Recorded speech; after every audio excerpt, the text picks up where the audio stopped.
नमस्कार दोस्तों आज पेट्रोल और डीजल इंसान की सबसे अहम ज़रूरतों में से एक बन चुकी हैं और जब ये चीज़ें महंगी होती हैं तो इसका असर बाकी सभी चीज़ों पर पड़ता है और इसी वजह से महंगाई भी बढ़ती है।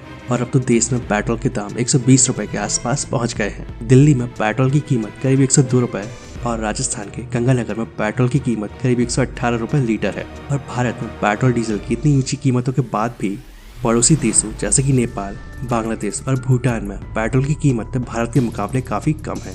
पड़ोसी देश जैसे कि अफगानिस्तान में पेट्रोल की कीमत 67 रुपए, श्रीलंका में 73 रुपए और बांग्लादेश में 79 रुपए के आसपास है।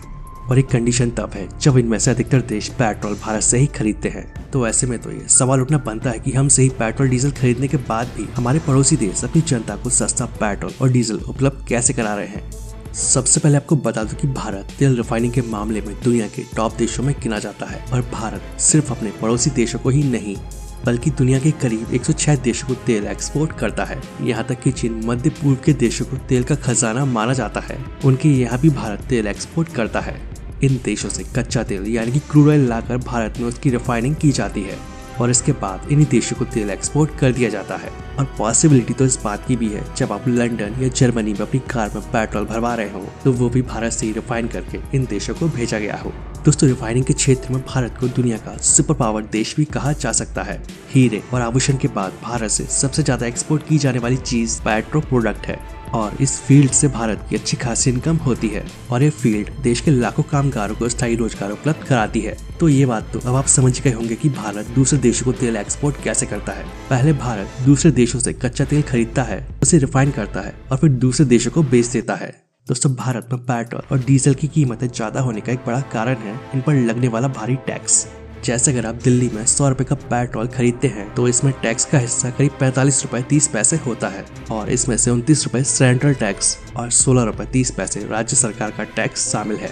और इसी तरह महाराष्ट्र, तेलंगाना, आंध्र प्रदेश, राजस्थान, मध्य प्रदेश और बिहार जैसे राज्यों में पेट्रोल की आधी कीमत टैक्स के रूप में होती है। और पेट्रोलियम उत्पादों पर सबसे कम टैक्स वाले राज्यों और केंद्र शासित प्रदेशों में अंडमान निकोबार, पांडुचेरी, लक्षद्वीप, मेघालय और मिजोरम है। और ऐसे ही उत्तर प्रदेश में 100 रुपए के पेट्रोल में टैक्स का हिस्सा करीब 45 रुपए 20 पैसे और बिहार में 50 रुपए होता है। तो अब सवाल आता है कि भारत जिन देशों को तेल बेचता है वहाँ पर ही सस्ता क्यों है। हमारे देश में तो इस भारी टैक्स की वजह से पेट्रोल और डीजल काफी महंगा हो जाता है, लेकिन जब यही पेट्रोल और डीजल दूसरे देशों को बेचा जाता है तो इसमें केंद्र और राज्यों का टैक्स शामिल नहीं होता है। इन्हें क्रूड ऑयल, उनकी रिफाइनिंग और ट्रांसपोर्टेशन जैसी लागत जोड़ने के बाद सामान्य प्रॉफिट लेते हुए बेचा जाता है। और इसके बाद जब ये पेट्रोल प्रोडक्ट विदेशों में पहुंचते हैं तो वो देश इन पर कितना टैक्स लगाते हैं या नहीं लगाते हैं ये उनकी पॉलिसी पर डिपेंड करता है। दोस्तों नेपाल और भूटान जैसे देशों में टैक्स बहुत ही कम लिया जाता है और साथ ही कुछ अन्य देशों में भी टैक्स काफी कम लिया जाता है। तो इस वजह से भी इन देशों में भारत से खरीदा गया पेट्रोल सस्ता उपलब्ध कराया जाता है। दोस्तों भारत में भारी टैक्स जरूर वसूला जाता है, लेकिन इसके साथ ही भारत सरकार पाकिस्तान की कुल आबादी से लगभग 4 गुना लोगों को हर महीने फ्री में राशन उपलब्ध कराती है। साथ ही लगभग पूरी आबादी को कोरोना वैक्सीन मुफ्त में लगवाई जा चुकी है। इसके अलावा सड़क, अस्पताल और एयरपोर्ट निर्माण के मामले में भी भारत अपने पड़ोसी देशों से काफी आगे है। तो इन सभी चीजों को बनाने में जो पैसा खर्च होता है वो इसी टैक्स से वसूला जाता है। इसके अलावा जिन पड़ोसी देशों में सस्ता ईंधन मिलता है वहाँ इन क्षेत्रों में विकास दर बहुत ही कम है।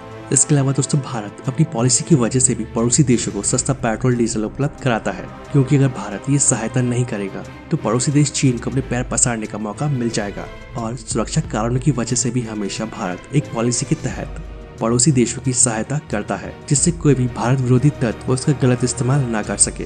तो अब आप समझ गए होंगे कि भारत में जो पेट्रोल और डीजल इतना महंगा मिलता है वो विदेशों में इतना सस्ता क्यों होता है। वैसे आप सभी की इस बारे में क्या राय है कि इतना ज्यादा टैक्स वसूलना सही है? कमेंट करके जरूर बताएं।